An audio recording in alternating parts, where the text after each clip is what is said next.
Hi, Jill here with my next video. I kept this one short. It's a speed video. And here I am using the leftover paint from my last video, my Dylusions paint, to do my next background. I just scraped it around with a card, added a little extra orange. I didn't have enough paint to cover the page. Used a brush to fill in the spots and then dried it with a heat gun. Here I am grabbing my Stabilo All pencil and quick sketching out a face.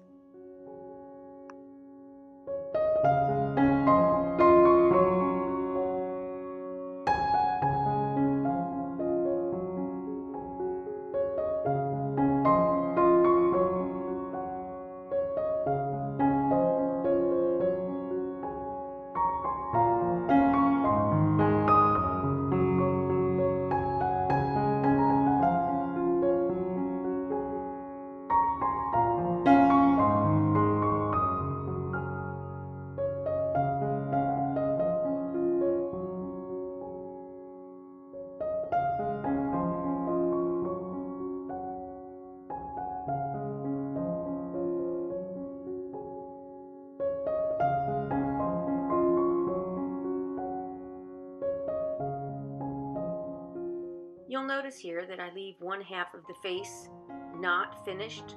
It just doesn't get drawn, the one side of the face, neck, and body. I learned that from Christy Sobolewski of Golf Sprite, and I really like the look of that. So I give her full credit for that technique. And you'll see later, I just blend that side of the face into the page.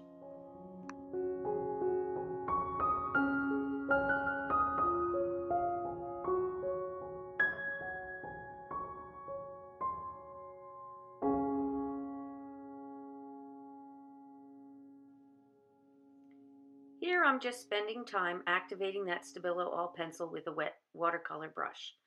I'm keeping it loose. I don't want anything perfectly smooth or perfectly even. You notice her eyes are a little wonky, and that's okay with me. There are times I get too much black, too little black. Remember, as you activate Stabilo All, it looks super dark, but it dries paler. I can always go back and add more pencil where it dries too dull.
just finishing up activating the pencil on her face.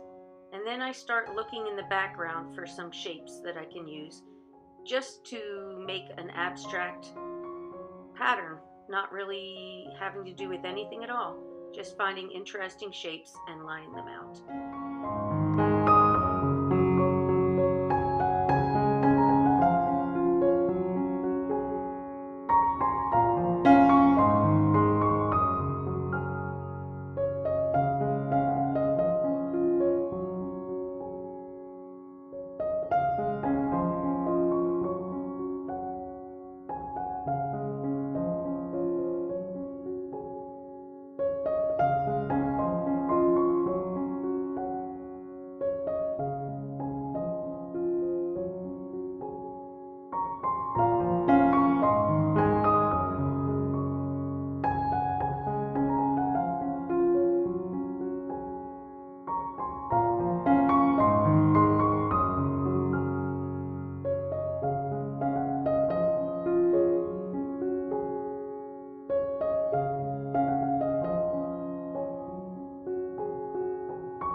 Now that her face is all dry, I'm trying to decide what I'm going to use. I haven't used my Jane Davenport paint over pens very often or in a very long time.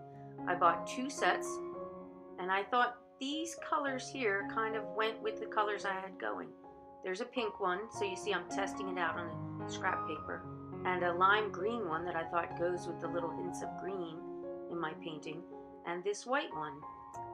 So that's my first option. And then I realized there's 2 white ones. One is a medium and one is a bold. So there are 2 different nibs that give me different lines. So that's my first option. My other option are these glaze pens. I haven't used the glaze pens in a while. I have a pretty decent set. I thought maybe this pink, this red, and the yellow, I didn't have a green. And the white would work. See how those colors match?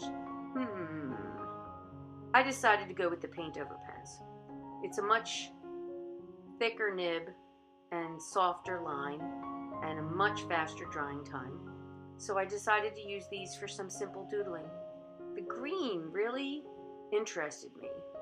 So I started with it, making very loose flowers, using the shapes from my earlier work just to fill in different patterns.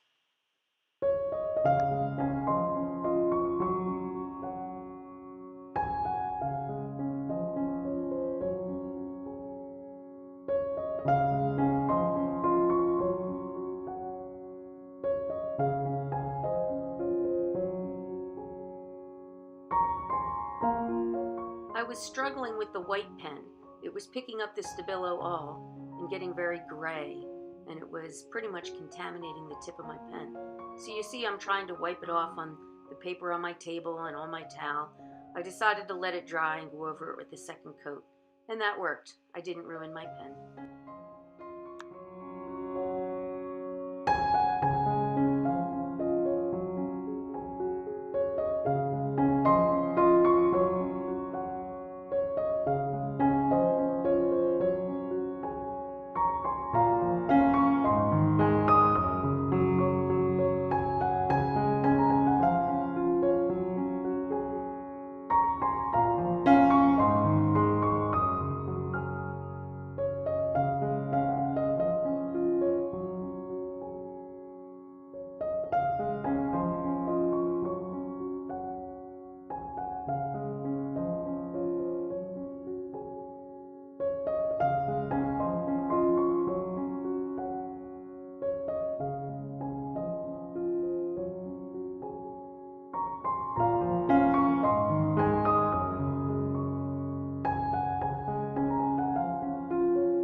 So here are my finishing touches on the page, some scribble journaling, and a date and my signature, and a little last pattern up in that left corner. I hope you enjoyed it. Again, I'm using my Dylusions paints and my Jane Davenport paint over pens, which I haven't used in a long time. I really didn't find a lot of use for them, so I was glad to get those used and that the colors went so well. I hope you liked my page. Give me a thumbs up and leave me a comment with your thoughts, and I will see you again soon in the next video. Here are some close-ups.